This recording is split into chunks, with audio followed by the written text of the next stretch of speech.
After I learned about pre and perinatal psychology, I started to invite mothers to tell their birth stories to their babies.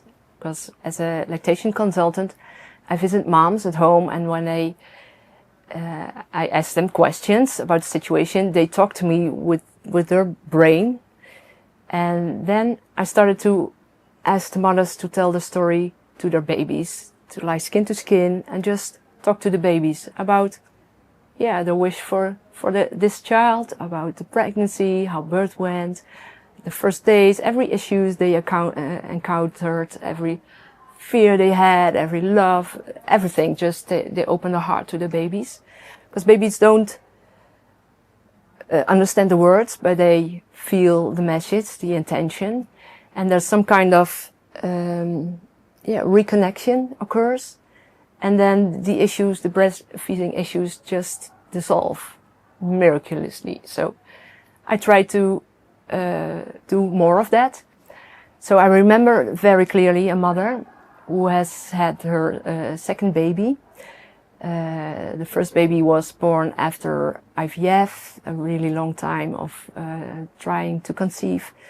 And she had a cesarean section, and an adduction ended in a cesarean section. And she would love to breastfeed, but it doesn't work.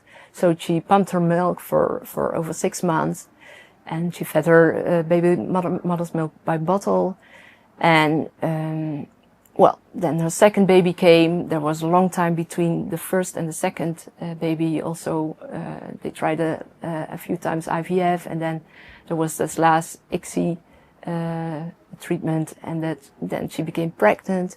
But she was a little fearful because this was a really precious baby, and she induced labor.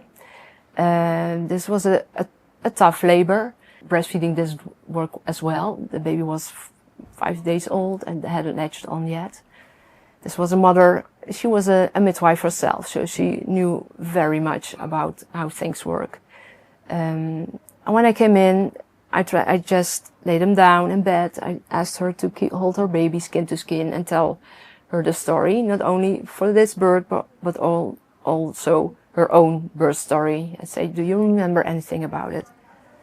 And then she told me she was the sixth child of these parents. They had 5 boys, and she was a girl, and they wanted her to be a boy. She wasn't planned. There was 6 years behind her brother, and she wasn't planned. She wasn't welcomed. She has never felt welcomed, and now she's here, she'd rather be a boy, so she could help at the milk farm they had, the parents. She had a really bad relation with her mother.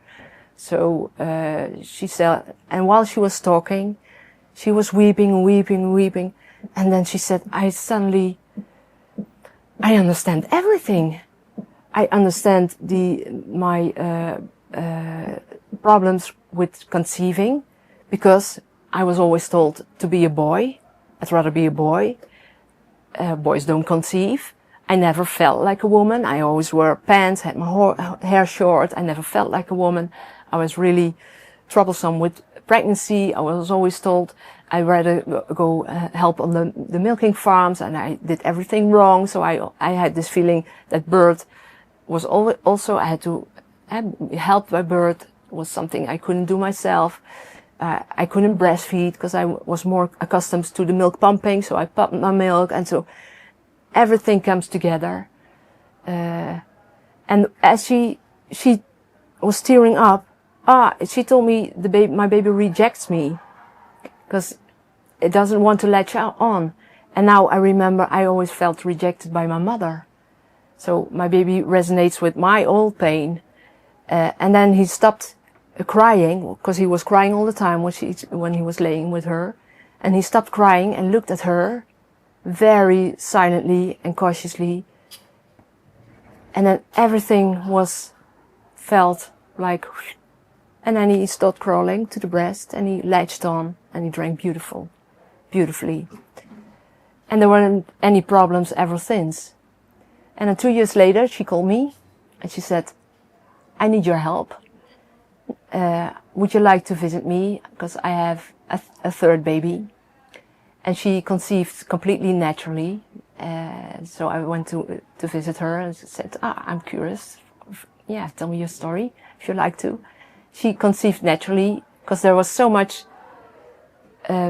she had processed afterwards. She said, I really hated my mom. She told me exactly which mom I didn't want to be and which mom I tried to be. And that's why I'm such a good mom. And I felt sorry for her because she couldn't give me what I needed because of her childhood. And I choose to forgive her. And she had they hadn't contacted each other for 10 years. And she went to see her with their 2 children because her mother had never saw her grandchildren. And they embraced. And she said, I understand you and it's okay. And then as she came home, a few months later, she was pregnant. So just out of the sudden. And she gave birth at home and the breastfeeding went completely fine. And she said there's so much healed in this process. Only by going back to your own experiences and try to feel what's happening. I think birth is meant to be healing. You're opening your body, you're opening your heart, you're opening your mind to the universe.